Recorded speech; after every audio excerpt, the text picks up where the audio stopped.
Hi guys, what's up? It's Mandy Hart here. You can subscribe below, follow my Instagram, MWJHart. Check out my website, I post blogs there at mwjhart.com, facebook.com/MWJHart, or search it under Mandy Hart. And let's get into the video. So, who knew that home birth was a popular topic? I got the most views I have ever gotten, and I mean my YouTube channel is pretty new, and I had gotten 30, maybe probably mostly family on some videos, but my home birth video is nearing 700 views, and for me that's huge. So thank you guys if you watched it. I know I mentioned a little bit in the beginning about the law of attraction and visualizing the birth that I wanted and it coming true. And so that's what I wanted to talk to you guys a little bit in this video. And so for those of you that don't know what the law of attraction is, the law of attraction is this principle that what you think creates your reality. And you can look up more videos on that. I'm not going to explain it too deeply, but I wanted to talk about it in the context of home birth because there's two parts to it, really, is how you visualize birth going for yourself and how you deal with the criticism that comes with choosing a home birth. And I want to say that this applies to more than just home birth. It applies to birth no matter what you want your birth to be. You know, I personally, I don't care if you have a home birth. I don't care if you do it natural. I'm not going to shit on your birth choices. Have an elective C-section. As long as you are informed about what you're doing and you have people that support you, that's all that matters in birth, really. There's people on both sides that'll say, my way's better, my way's better. No way is better. The only way that is good is if you have people around you that support you, and that includes your doctors, your partner, whoever you have in the room, you know? Just make sure that you have that. So with home birth in particular, you get a lot of the stigma, so I'm not sure that all of that will apply to everything else. I hope that you can get something out of it a little bit, even if you're not planning a home birth. But with the visualization part, let's start there. When I was envisioning my home birth before my baby was born, I knew where I wanted to give birth, and that was at my at the time boyfriend, now husband's parents' house. I knew which room I wanted it to be in. I knew how I wanted the room set up, and I knew what I wanted the vibe to be like. And so what we ended up creating in that room was we set up the birthing tub in the middle of his living room, which I wanted back then because they could open up the curtains and I could see out into his mom's back garden. We actually didn't end up doing that, and I didn't end up even looking out into the room, but that's what I was thinking if I was going to be laboring overnight. I fortunately did not labor overnight, gave birth at 10:39 p.m. And so it didn't happen, but it was something that I wanted to be able to do. I knew that I wanted soft lighting, as in candle lighting, and his mom and Jake ended up setting that up so well. They made sure that there was candlelight around. The midwife knew that was what I wanted, and so she brought the headlamp light, like I mentioned in the video. And everybody was very, very respectful of that wish that was in the room. I knew that I wanted to be dressed comfortably. I knew that I wanted to eat and drink as I pleased. I knew that I wanted to be able to hold my baby immediately after, and I knew that I wanted everybody there to support what we were doing, how we were doing it, and give us all love. No doubts, just love. Even if they didn't necessarily support what we were doing in that they believed in it as much as we did, we just wanted them to only put their positive intention into what we were doing. And so every time I would think of my birth, I would picture that scene. I would picture being in his living room. I'd picture it being dark. I'd picture the candlelight, and I would see, the people that mattered the most to me in that room. And I'm not saying that, you can believe in the law of attraction or you cannot. Either way, I was so informed and so sure of how I wanted things that that's how I let them play out. And I think that that made all the difference when I was actually giving birth, because nothing was a surprise. And sure, situations come up in birth that you may not be able to handle, but this starts getting into the second part of dealing with, the criticism of home birth. What really helped me was being informed. So I knew if this happens, this is how it goes. If this happens, this is what my midwife's gonna do. And so I just read everything I could about birth. I will link a few birth blogs below that I liked when I was pregnant, if they're still around. So someone actually caught this in the description of the last one. I mistakenly put that I gave birth in February of this year. No, I did not time travel and then come back to tell you about my home birth. I gave birth in February of 2013, and my son is about to turn 5. So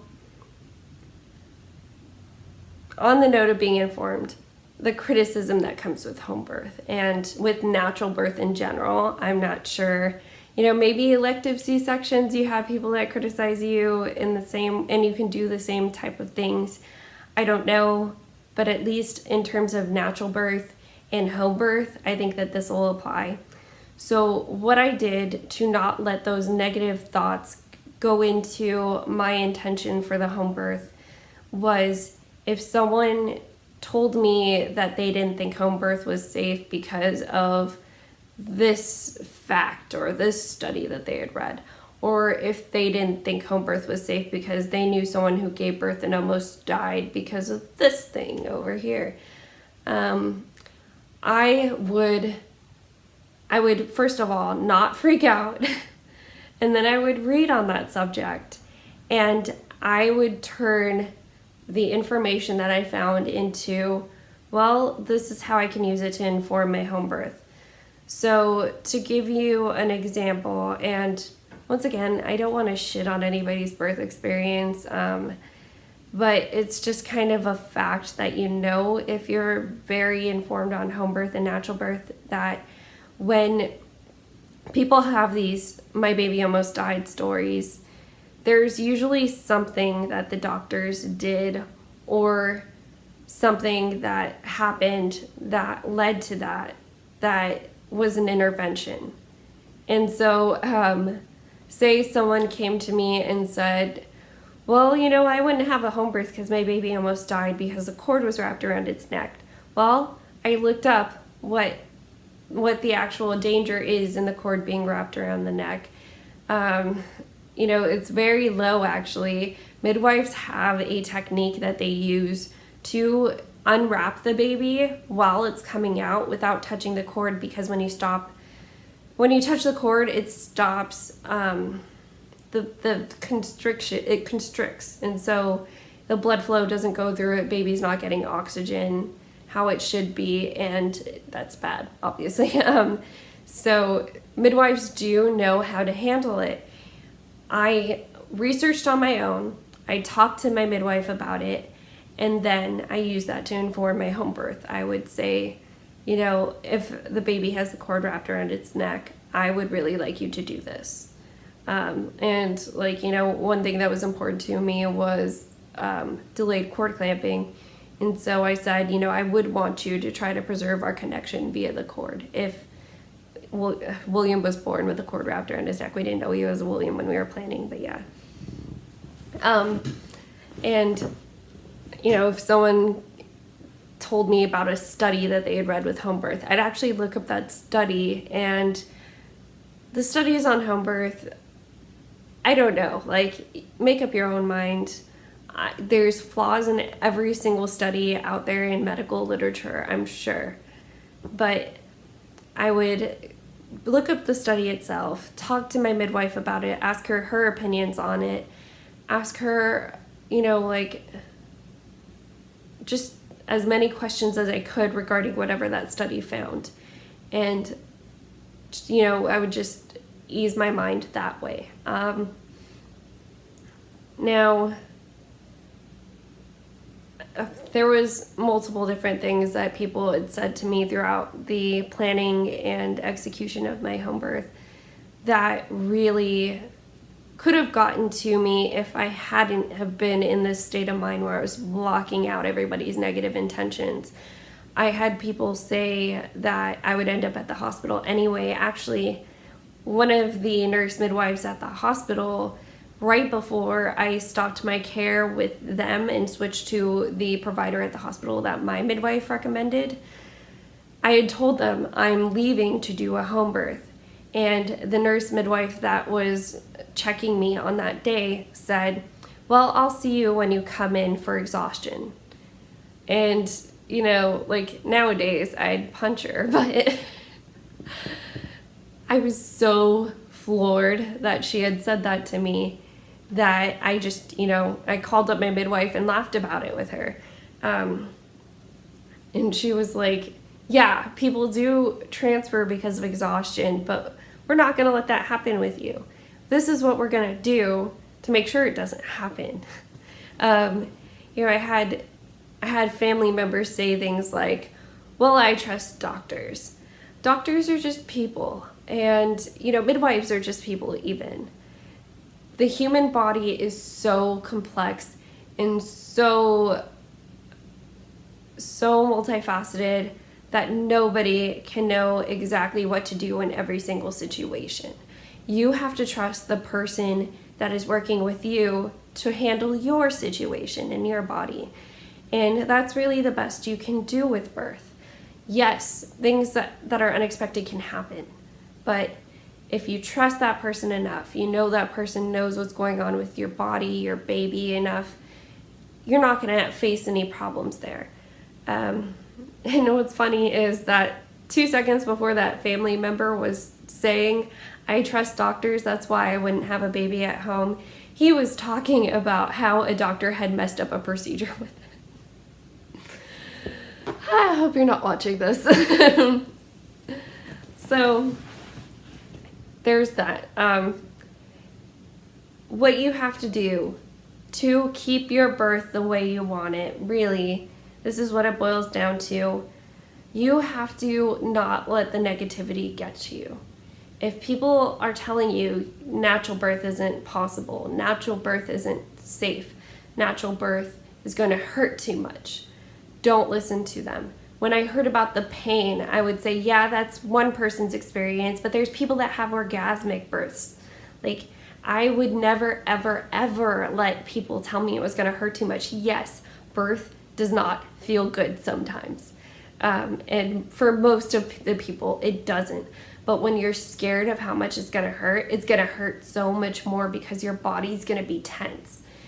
I did not let those fears get to me. My mom had a forceps birth with my brother and then had a meconium aspiration with me. So I didn't even have my mom to talk to about these things, but still, I would just take that information, take the fact that she tried to do a natural birth with my brother, but then ended up having a really traumatic forceps birth.